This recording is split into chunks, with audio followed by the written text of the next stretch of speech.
Hello കൂട്ടുകാരെ, ഞങ്ങൾ holiday എല്ലാ പ്രാവശ്യം ഞങ്ങളിങ്ങനെ ട്രിപ്പൊക്കെ പോവും. അങ്ങനെ ഞങ്ങൾ തിരുനെൽവേലി 1-2 ആവശ്യം ഉണ്ടായിരുന്നു. അപ്പം തിരുനെൽവേലിക്ക് പോകാമെന്ന് വെച്ചു. മോർണിംഗ് തന്നെ ഇറങ്ങിയിട്ടുണ്ടായിരുന്നു. അമ്മുക്കുട്ടി അങ്ങനെ സുഖമായിട്ട് ഉറങ്ങും കേട്ടോ. മോനെ അഞ്ചൽ ട്യൂഷനാക്കിയിട്ട് ഞങ്ങളിങ്ങനെ അഞ്ചൽ പാസ് ചെയ്ത് കൊളുത്തൂപ്പുഴ വഴി കയറാമെന്ന് വെച്ചു. നേരെ ചെന്ന് കയറുന്നത് തെമ്മലയാണ്.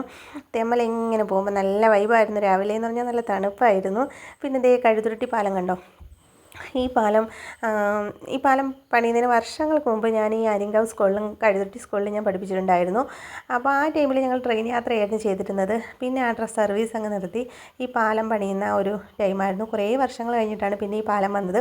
അപ്പോൾ ഇതുവഴി ഞങ്ങളിപ്പോൾ ഇങ്ങനെ ബസ്സിലൊക്കെ പിന്നെ പോയിക്കൊണ്ടിരുന്നു.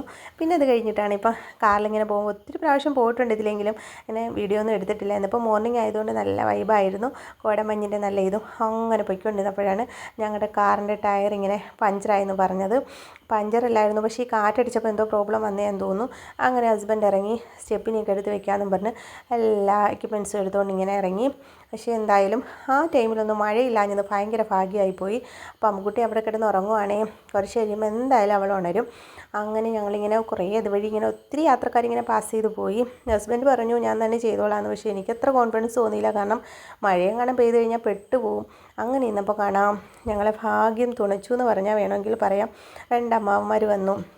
അവരിങ്ങനെ ഓടി വന്ന് എന്താണെന്ന് ചോദിച്ചു. തമിഴാണ് പറയുന്നത്. അപ്പം ഞങ്ങൾ പറഞ്ഞു ഇതുപോലെ ടയറിങ്ങനെ പഞ്ചറായിപ്പോയി, അപ്പോൾ സ്റ്റെപ്പിന് വയ്ക്കുവാണ്. അപ്പോൾ ഇതിങ്ങനെ ഊരാൻ കുറച്ചിങ്ങനെ പാടുപെട്ടു. പക്ഷേ എങ്കിലും കൂടെ വന്ന പുള്ളിക്കാരനും കൂടെ ചേർന്ന് അവരെ വണ്ടിയിലെ ഇങ്ങനെ ജാക്കിയും അതും ഇതൊക്കെ എടുത്തുകൊണ്ട് വന്ന് ഇങ്ങനെ ഊരി നല്ലപോലെ മൊത്തം ഊരി.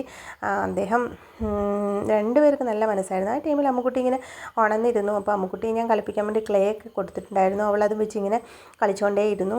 എന്തായാലും ഭാഗ്യത്തിന് ഇതുവരെ മഴ പെയ്തിട്ടില്ല. അങ്ങനെ 2 പേരും കൂടി ചേർന്നിരുന്ന് ഞങ്ങളെ ടയറെല്ലാം ഊരി മാറ്റി സ്റ്റെപ്പിനെയൊക്കെ വെച്ച് തന്നു. എന്തായാലും ഭയങ്കര സഹായമായിരുന്നു അവർ. ഞങ്ങളിൽ നിന്നൊന്നും ഒരു ചായ കുടിക്കാനുള്ള പൈസ പോലും വാങ്ങിയില്ല. അത്രയ്ക്ക് നല്ല സ്നേഹവും സഹകരണമുള്ള ആൾക്കാരായിരുന്നു. അങ്ങനെ നന്ദിയൊക്കെ പറഞ്ഞു ഞങ്ങൾ വീണ്ടും യാത്രയായി.